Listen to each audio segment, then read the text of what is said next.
مبادا مانند امروزه جوانای 22 ساله ما که اکثرش در غفلت هستند، اکثرش در دیوانگی عمرشان میگذرانند، مرگ بیاد اونها پیشگاه خدا میرن چی جواب میتین؟ خداوند اونها را از 12 سالگی بالاش میپرسد.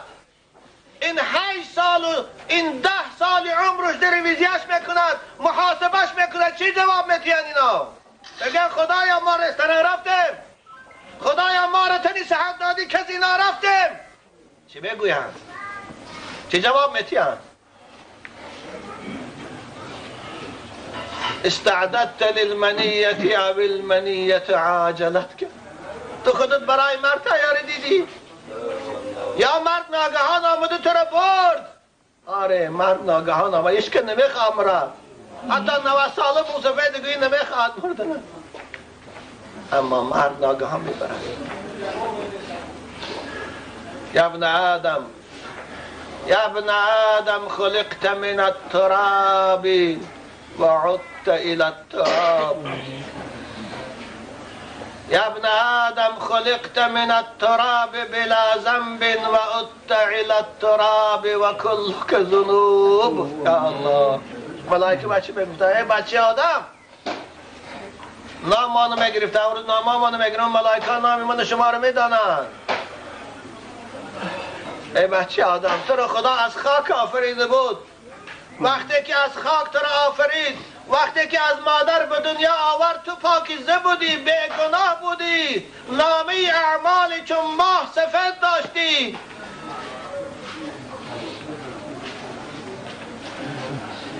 ای بس که امروز وقتی که از این عالم به خاک میروی، به جای اولاد میروی، سر تا پا هم آلوده گناه، نامه اعمال خود سیاه کردی چون دیگ. چه خجالت شرمنده هستی. خلقت من التراب بلا ذنب وعدت الى التراب وكلك ذنوب.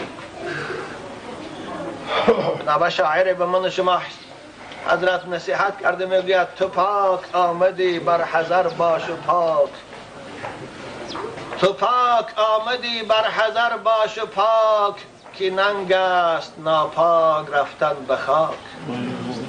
در خدا پاکیزه و جوانای عزیز مکتب خانه، دانشگاه خانه، تجارت کنه، کار کنه، منصبهای حکومتی در خداوند نگهتان دارد، اما یک جای با او 20 دقیقه وقت جدا کنه، عبادت خدا را هم کنه. زندگی مقصود بهر بندگی است، زندگی بی بندگی شرمندگی است. له الحکم و الیه ترجعون. بازگشت به سوی خداست، به سوی خدایی که از این نعمتهای دادگیش فردا پرسان می شود. رسول اکرم می فهم لا تزول قدم عبد بین یدی الله حتی یسأله عن 4: عن شبابه فيما أبلاه،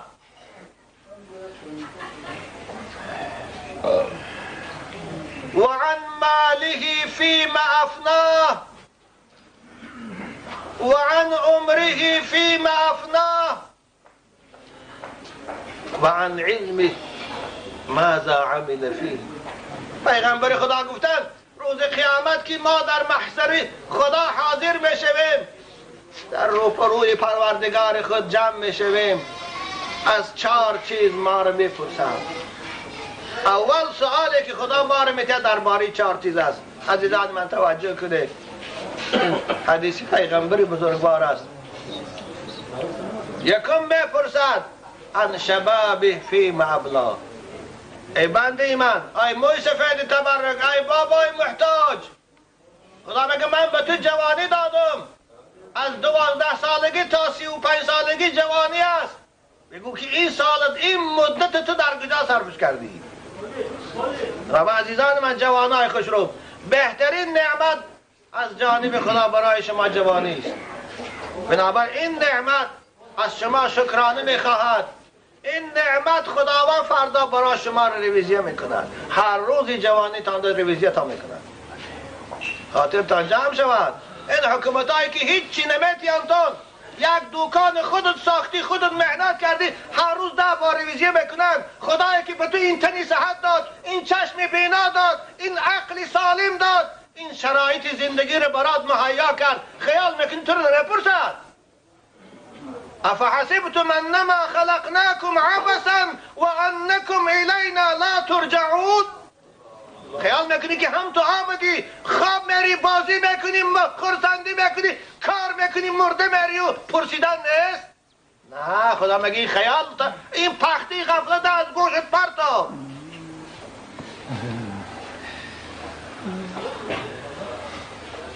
افحسبتم انما خلقناكم عبثا وانکم الینا لا ترجعون. جوانی رو در کجا صرف کردی؟ اسلام برای شما عزیزان من بازی رو حرام نکرده است. همه نوع بازی مباح است. خواه گوشتنگیری است، خواه گرز برداری است، خواه گیمناستیک است، خواه باکس است، خواه فوتبال و خواه والیبال، همش حلال است به شرطی که شما را از نماز ماز ندارد، از نماز منع نکند. بازی کنی وقتی نماز شد تارک کنی، نماز تا نخوانی. جوانی رو در کجا صرف کردی؟ برای این پگاه، برای این پگاه سوال بشود عزیزان من.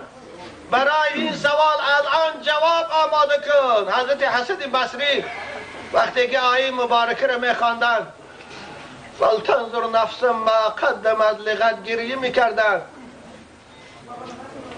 میگفتن یا بچه آدم وقتی که خدا به تو سوال میکند، یک بار این دنیا در اندیشه کن که به سوالی و چی جواب میگویی، با کدام زبان جواب میگویی و در سوالهای او چی جواب میگویی. فاعد للسؤال جوابا وللجواب ثوابا. دوم، خداوند از چی میپرسد؟ و عن ماله فیما من عین اکتسبه و فیما انفقه. با یار خدا میپرسد. امروز الحمدلله شنیدم در تاجیکستان ما از 110 میلیونر زاید بود است، 11 میلیاردر بود است. خدا صفشان زاید کنه از وجه حلال، به مسلمان ها به کم بغلا یاردم کنند. لیکن خدا اینا رو پگه میپرسه که بنده من تو این قدر ثروت داشتی، اول به من ریویزی کن کنی از کجاها منبع درآمد تو؟ از عرق فروشی یا از گراین فروشی یا از نارکوتیک یا از زناگاری؟ از کجای پول یافتی؟ اگر از کسب حلال باشد، از تجارت باشد، از دهقانی باشد، از مهنت حلال باشد، بارک الله، خدا نصیبت کند. نعم العبد مال الصالح للرجل الصالح. اگر زکات داده باشی، اگر به قدر استطاعت در راه خدا صرفش کرده باشی، یتیمخانه ها ده، کم بغلا ده، قرضدارها ده، مسجدها ده، یا الله چی فایده میکنی؟ چی سری بلند در پیشگاه خدا داری؟ خدایا تو به من این ثروت دادی، من در راه خوشنودی خودت به قدری طاقتم صرفش کردم، هم خودم پوشیدم هم دیگران رو دادم، هم برای خودم خانه زیبا کردم و هم مسجد ساختم، هم ماشین خریدم و هم یتیمخانه هم کپروک ساختم. چی سری بلندی دارد؟ چی؟ اما اگر رفتو پلاش فقط بانک ها ده زپس کرد، بانک ها ده ذخیره کرد، بانک ها ده پسنداز کرد، زکاتش نداد، یتیمخانه ها ده یاردم نکرد، کم بغلا را نداد، وای به حال او. و خدا چی میگه؟ یوم یحما علیها فی نار جهنم فتکوا بها جباههم و جنوبهم و ظهورهم هذا ما کنستم لانفسکم. یا الله، پروردگار با هم میکرده این دلار رو بیاره، نه آهن میکننشان، تیله ها را این قدر آهن میکنن.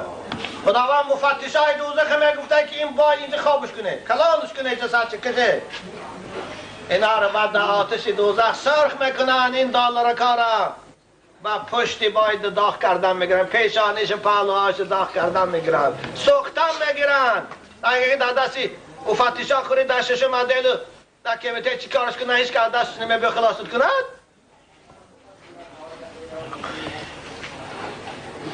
با عذابش میتیم. بچه میگن هذا ما کنستم لانفسکم. من این است پشکه های دلار، این است طلا و تنگه هایی که ذخیره کردی در راه خدا دل و دشت صرف کنی. در راه خدا دل و دشت زکات ای. کدام روز نزدی من سوال رفت